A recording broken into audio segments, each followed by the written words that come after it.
I don't sound like it, but I actually once caused anarchy at my high school. It's kind of a funny story.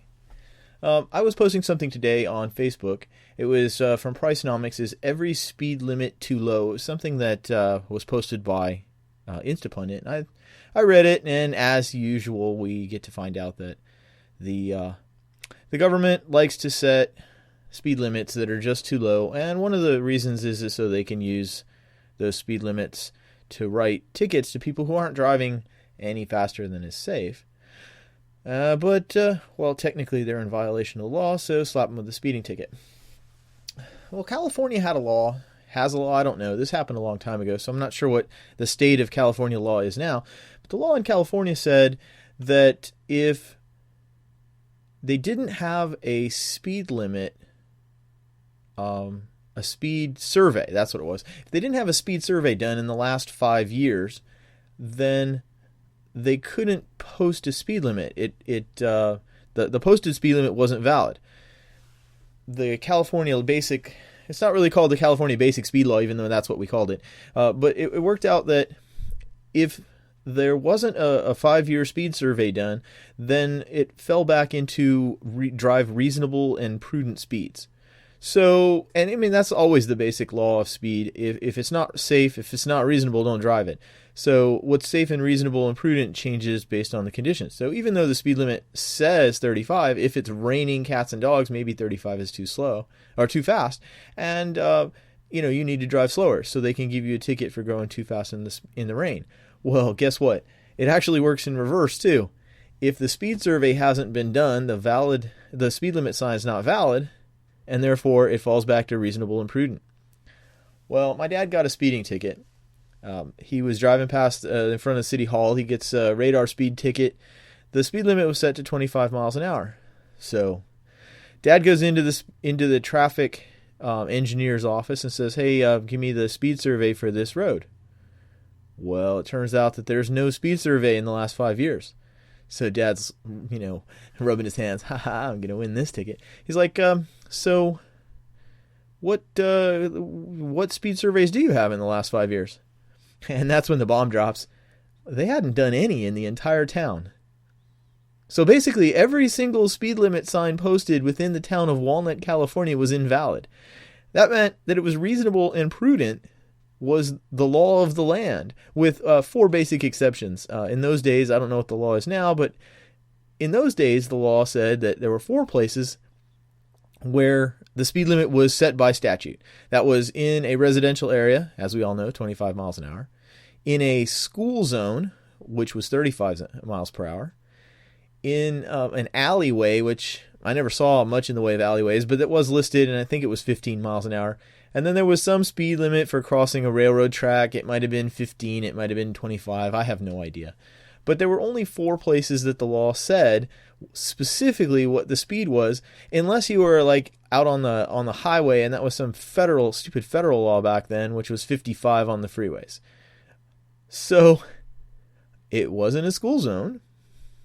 And in California, a school zone is 100 yards before and 100 yards after, at least at the time, from the beginning and the end of the school. So they couldn't just make anything a school speed zone. They couldn't extend the school speed zone halfway down the road if they wanted to. No. If it wasn't next to the school, it wasn't a school speed zone. So they couldn't. They fell back on the whatever the speed limit sign says. And if there was no speed survey, reasonable and prudent. Well, I thought this was pretty funny. My dad went to court. Hey, no speed survey. Boom, got thrown out right away. So I'm at school. I don't know how long later this was, but there was a kid who got a speeding ticket. Well, all the kids had come out of school. They'd hang a left coming out of the Walnut High School, and they go down Pierre Road, and they would go past the entrance to the little subdivision that I lived in, and then they would get to the Liquorette, and then they would hit the stop light on Valley Boulevard, and then they go on their merry way that direction. Well, probably about half the kids in the high school would come down Pierre Road and go to Valley Boulevard.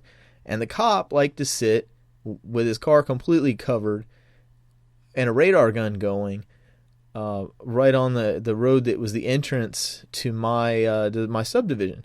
He sat there and he just radared kids as they came out of high school. I can call them kids now. I'm a whole lot older than I was then. This was like 25 years ago. Oh, was it 30 years ago now? I don't know. It was a long time ago. I graduated in 1987.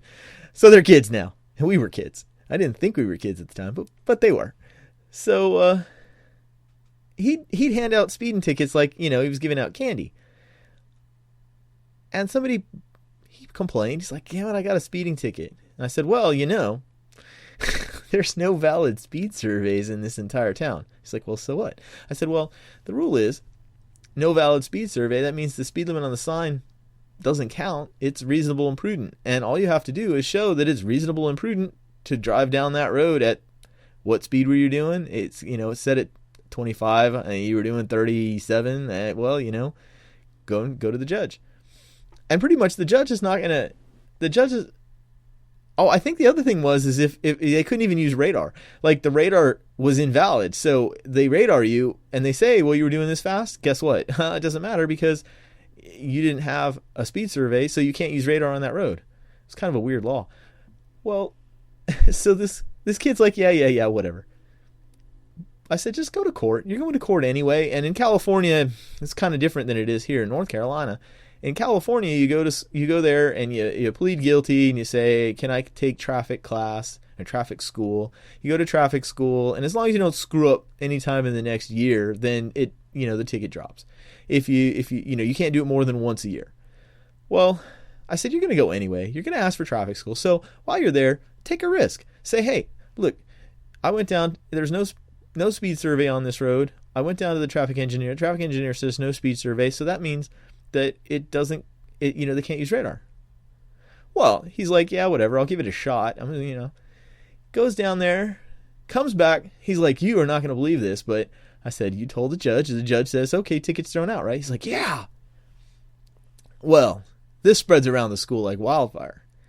And you know what happens when you tell a bunch of 16, 17, 18-year-old kids, you can now drive past the police officer at anything short of warp factor 1 and you be able to get out of the speeding ticket in court.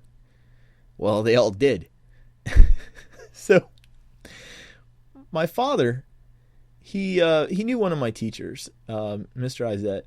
And Mr. Izette tells my father, he says, Gene, you're not going to believe this, but your son is causing trouble. My father, he's like, well, what's Brian doing now? He's like, no, your older son. Sean? What do you mean Sean's causing trouble? Sean never causes trouble. And Brian, to be honest, my brother Brian doesn't cause too much trouble either, but it was more likely my brother was causing trouble in school than me. A bit of a goody-goody. Mr. Izette, he says, your son's telling everybody that there's no valid speed limit in the entire town. They can drive as fast as they want. And, being 16, 17, 18-year-old kids with cars, they are. And every time they get to the somebody pulls them over, they're just telling the cops, hey, you can write me the ticket, but I'm going to beat it in court because there's no valid speed survey. Well, it turns out my father did a little research. He found out that they had done a speed survey that was more than 5 years old at this point. And what they had found is that all of the speed limits on all the major roads were going to have to be raised. The speed survey said that the speeds were too low. So they were going to have to spend a lot of money changing the speed limit signs. And it was going to cost the town, $1,500. And they're like, screw it, we're not going to do it. Now, it's $1,500 back in 1986. Now, God knows what it would be. Well, if this was 1986, 1987, so figure this was 1980 when they ran this speed survey. So, yeah, it was a lot of money in 1980. God knows what it would cost you to change all the speed limits in the city of Walnut today. Well, they're like, screw it, we're not going to bother. None of these people don't know any better. They'll just pay their tickets. Well, the town, the long story short, the town had to run, there were speed surveys on every single road in the city of Walnut for like months after this. And then they put up all new stop signs. It apparently cost them more money in new stop signs than they made in tickets for people who had paid their tickets in the whole time that they were not running that the speed survey was invalid. So there you go, Joshua. There's the story of how I caused anarchy at my high school.